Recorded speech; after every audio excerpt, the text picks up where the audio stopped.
ada 2 anak yang dinyatakan hilang. Ikut saya ke kantor, nanti saya jelaskan.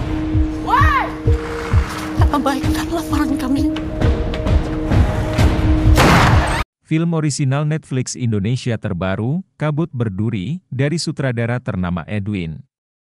Diproduksi bersama Palari Films, film thriller kriminal ini mengikuti perjalanan seorang detektif dari kota besar yang menyelidiki kasus pembunuhan berantai misterius di perbatasan antara Indonesia dan Malaysia. Putri Marino melakukan debutnya di layar lebar lewat Posesif, 2017, yang filmnya disutradarai oleh Edwin. 7 tahun setelah perilisan Posesif, Putri dan Edwin kembali berkolaborasi di film orisinal Netflix terbaru, yaitu Kabut Berduri. Berbeda dengan Posesif yang bergenre drama, Kabut Berduri hadir sebagai film thriller misteri. Tidak hanya menyutradarai, Edwin juga berperan sebagai penulis naskah Kabut Berduri bersama Ivan Ismail. Sebagai informasi, Edwin juga pernah menyutradarai seperti Dendam, Rindu Harus Dibayar Tuntas, 2021, dan Aruna dan Lidahnya, 2018. Selain Putri Marino, film ini juga dibintangi oleh Yoga Pratama, Lukman Sardi, Yudi Ahmad Tajudin, Yusuf Mahardika, dan aktor ternama lainnya. Kabut Berduri berkisah tentang Sanja Arunika, seorang detektif kepolisian dari Jakarta yang ditugaskan menyelidiki kasus pembunuhan berantai di perbatasan Indonesia-Malaysia di Kalimantan. Selama menyelidiki kasus tersebut, Sanja menemukan berbagai petunjuk yang membuat dia curiga dengan orang-orang yang ada di sekitarnya. Ditambah lagi, Sanja juga harus mengatasi trauma masa lalunya yang sering muncul selama dia menyelesaikan kasus ini. Film thriller bertema detektif bisa dibilang masih menjadi sesuatu yang langka di industri perfilman Indonesia.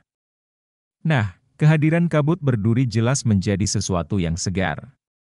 Film ini enggak hanya sekadar berfokus pada bagaimana Sanja menjalankan tugasnya sebagai detektif untuk memecahkan kasus pembunuhan berantai.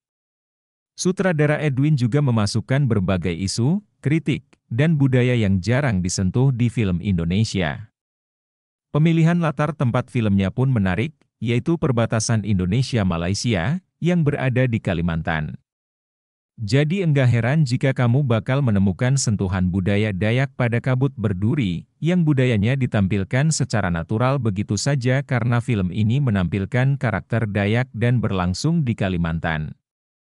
Film ini secara enggak langsung juga membuka mata banyak orang tentang kondisi perbatasan Indonesia-Malaysia, tanpa harus mengangkat kisah konflik antara dua negara. Dengan durasi 1 jam 50 menit, cerita yang dihadirkan Kabut Berduri memang memiliki pace yang cukup lambat, tetapi dengan pelan dan pasti membangun ketegangan ceritanya. Bahkan dari openingnya saja, kamu sudah menemukan penemuan mayat dengan kondisi yang mengerikan. Seakan dari awal penonton diajak untuk awas dengan segala rangkaian misteri yang sedang dipecahkan oleh Sanja dan membuat kamu menduga-duga hingga pertengahan filmnya. Dengan konfliknya yang cukup pelik dan bersentuhan dengan kebudayaan, Kabut Berduri menampilkan deretan karakter menarik dengan karakteristik dan kepentingannya masing-masing. Tiap karakter juga diberikan latar belakang yang cukup kuat, sehingga penonton bisa mengerti kenapa karakter ini sampai melakukan hal tersebut. Walau misterinya akhirnya terpecahkan, film ini ditutup dengan sebuah pertanyaan baru yang berpotensi membuka diskusi. Seperti yang dijelaskan sebelumnya, Putri Marino hadir sebagai pemeran utama di Kabut Berduri, tepatnya dia memerankan sang karakter utama, yaitu Sanja Arunika. Sebagai pemeran utama, Putri menampilkan aktingnya yang cukup baik dan berhasil menampilkan sisi traumatis dari karakternya. Putri juga berhasil membangun chemistry yang baik dengan Yoga Pratama, yang mana karakter mereka berdua cukup sering terlihat bersama di sepanjang filmnya. Selain Putri, Kabut Berduri juga menampilkan aktor lainnya yang sudah tidak perlu diragukan lagi kemampuan aktingnya, yaitu Yoga Pratama, Lukman Sardi, Yudi Ahmad Tajudin, Yusuf Mahardika, dan aktor lainnya. Nilai plus bagi Yoga, Yudi, dan Yusuf karena mereka berhasil berdialog dengan menggunakan logat Dayak dengan sangat baik dan terasa begitu natural. Selain itu, Yudi juga berhasil melakukan gerakan tubuh yang cukup sulit selama memerankan Bujang karena karakter tersebut diceritakan memiliki kerusakan pada fisiknya. Untuk membuat suasana filmnya jadi semakin autentik, Palari Films dan semua orang yang terlibat di Kabut Berduri benar-benar melakukan proses syuting film ini di perbatasan Indonesia-Malaysia, tepatnya di daerah sekitar Sungai Utik. Jadi sebagian besar lokasi yang kamu lihat di film benar-benar mengeksplorasi keindahan sekaligus kekelaman perbatasan Indonesia-Malaysia, yang semakin memperkaya nuansa misteri pada filmnya. Bahkan di lokasi yang sulit tersebut, sutradara Edwin dan timnya berhasil mempersiapkan desain produksi yang cukup niat, termasuk menyiapkan berbagai kepala dan tubuh korban pembunuhan yang terlihat cukup mengerikan. Selain itu, penggunaan scoring dan musiknya juga benar-benar tepat dalam memaksimalkan nuansa tegang dalam filmnya. Bahkan, ada beberapa musik yang sanggup bikin penonton semakin resah selama menyaksikan adegannya.